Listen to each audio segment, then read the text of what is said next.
안녕하세요. 숭실대학교 학생부 종합전형 면접 준비 방법에 대해서 안내해드릴 입학사정관 윤지혜입니다. 여러분 학생부 종합전형에서 이제 서류 종합평가 1단계에 합격을 하시게 되면 2단계 면접평가에 응시를 하시게 될 텐데요. 면접에 오시기 전에 좀 준비하면 도움이 될 만한 내용들을 오늘 준비를 했습니다. 네, 학생부 종합전형 면접은 이제 몇 가지 특징이 있는데요. 먼저 이제 블라인드 면접으로 이루어집니다. 블라인드 면접은 이제 지원자의 성명, 수험번호, 학교 정보를 활용하지 않고 지원자를 평가하는 면접 평가 방식을 의미하고요. 그리고 이제 서류 기반 평가로 이루어집니다. 학생이 1단계에서 제출한 학교생활 기록부와 자기소개서의 내용을 기반으로 질문을 하는 이제 서류 기반 면접이라고 보시면 되겠습니다. 그리고 2대1의 개별 면접으로 이루어지는데요. 2명의 면접위원이 평가자로 입시를 하게 되고 지원자는 혼자 면접평가를 들어가게 되는 개별 면접의 방식을 취하고 있습니다. 그리고 마지막으로 지원자 1명당 10분 내외의 질문이 이루어지는 시간 면접이라고 보시면 되겠습니다.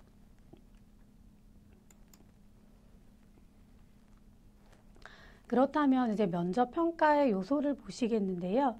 면접 평가는 전공 적합성, 인성, 잠재력 이 세 가지의 평가 요소로 구성이 되어 있습니다.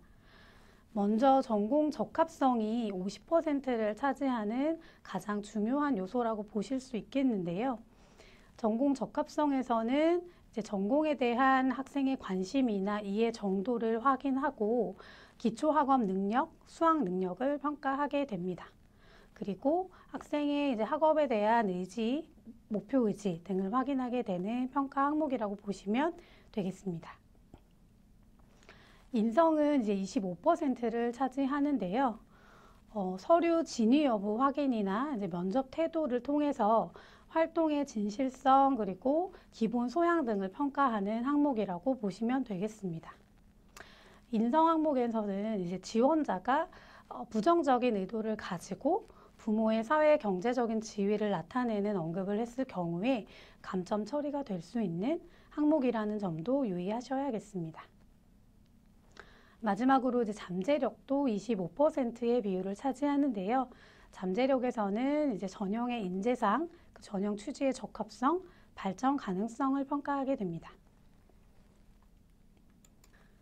네, 블라인드 면접 평가가 도입이 되면서 공정성과 관련해서 수험생이 유의해야 할 몇 가지 주의사항들이 있는데요. 좀 살펴보도록 하겠습니다. 먼저 면접 시에 이제 교복 착용이 금지가 됩니다. 그래서 수험생은 면접에 오실 때 단정한 평상복 차림으로 오시면 되겠고요. 그리고 이제 면접 중에 본인의 소속 학교 명이나 수험번호 그리고 이름을 언급하시는 것도 금지가 됩니다. 그렇기 때문에 면접 중에 자기소개를 하시거나 아니면 이제 활동에 대해서 좀 설명하는 부분에서 주의하셔야 할 사항이라고 생각이 됩니다. 그리고 이제 면접 당일날 수험생은 이제 본인의 수험번호나 이름을 활용하지 않고 당일날 부여되는 가번호 명찰을 폐용하고 면접실에 입시를 하시면 되겠습니다. 그리고 마지막으로 이제 면접에서 지원자의 부모, 친인척을 포함해서 실명이나 직업, 직장, 직위, 직종 등을 언급하시는 것도 금지되기 때문에 유의하셔야겠습니다.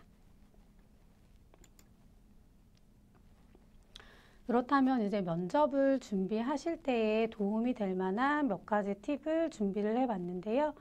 가장 먼저 제출 서류를 충분히 숙지하는 것입니다. 앞서 말씀드렸다시피 학생부 종합전형 면접은 서류 기반 면접이기 때문에 면접에 오시기 전에 학생이 본인이 제출한 자기소개서와 학교생활 기록부를 충분히 숙지를 하고 오시는 것이 가장 중요하겠습니다. 두 번째로는 예상 질문을 준비해서 모의 면접을 해보는 것인데요. 이제 서류를 기반으로 예상되는 질문을 준비하셨다면 친구들이나 선생님과 함께 이제 면접 준비를 하는 모임을 만들어서 연습을 해보시는 것이 도움이 될 것입니다. 그리고 이때 촬영을 해서 본인도 모르는 이제 말하는 습관이나 면접 태도 등을 좀 점검해 보시는 것도 도움이 될 거라고 생각을 합니다. 이제 마지막으로 전공 적합성의 질문을 대비하는 것인데요.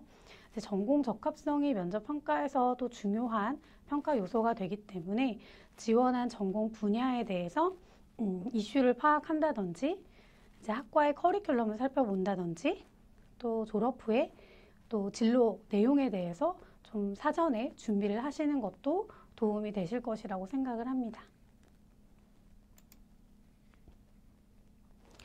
네, 마지막으로 면접에서 자주 나오는 질문에 대해서 좀 살펴보겠는데요. 면접은 따로 기출문제가 있는 것은 아니지만 이제 학생의 서류를 기반으로 좀 다양한 질문들이 나올 수가 있습니다. 가장 먼저 본인의 서류에 기재된 활동에 대한 질문이 있을 수 있겠는데요. 예를 들어서 이제 과학 실험 동아리에서 실험한 내용이 기재되어 있다면 이런 실험을 진행을 하였는데 그 원리에 대해서 좀 어느 정도 알고 있나요? 라는 질문이 있을 수 있겠고요. 또 다른 예를 들어보면 이제 노인복지제도에 대한 문제점과 해결 방안에 대한 보고서를 썼다라는 내용이 있었다면 그 보고서의 내용과 결론에 대해서 좀 간단하게 설명해 보세요 라는 내용의 질문도 있을 수 있겠죠. 그리고 이제 두 번째로는 본인이 지원한 전공 분야에 대해서 좀 현재 알고 있는 이슈가 있는지, 그 중에서 본인이 특별히 관심 있는 분야는 무엇인지, 뭐 이런 질문도 있을 수가 있겠습니다. 그리고 세 번째로는 자기소개서 진로 계획에 본인은 이제 친환경 에너지에 대한 연구를 하고 싶다라고 언급을 했다면 친환경 에너지의 종류에 대해서 좀 설명을 해보세요. 장단점에 대해서 설명을 해보세요 라는 뭐 질문도 있을 수가 있겠죠. 그리고 마지막으로 숭실대학교 우리 학과에 지원한 동기에 대해서 좀 이야기를 해보세요 라는 일반적이지만 자주 나오는 질문이 있을 수 있겠습니다. 네, 지금까지 이제 숭실대학교 학생부 종합전형 면접에 대해서 좀 살펴보았는데요. 수험생 여러분 끝까지 잘 준비를 하셔서 올해 입시에서 꼭 좋은 결과가 있으시길 바랍니다.